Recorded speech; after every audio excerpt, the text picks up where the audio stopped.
Hey everyone, on this week's episode of Make It with Calvin, we're going to be unboxing this, the Artillery 3D Hornet. I've wanted to try one out for a long time, heard mixed things about it, so you know what? Let's pop the box open and find out what's inside.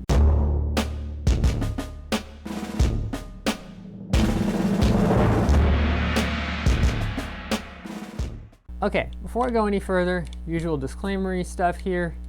This was sent to me like every single other Artillery 3D printer, free of charge, not paid, no quotas, none of that. Just told, unbox it, use it, let everyone know what you think about it. So, that's for all you haters who've accused me of being paid off in the past. Prove it. Good luck. Okay, all that disclaimer-y stuff aside, let's actually get this bad boy open.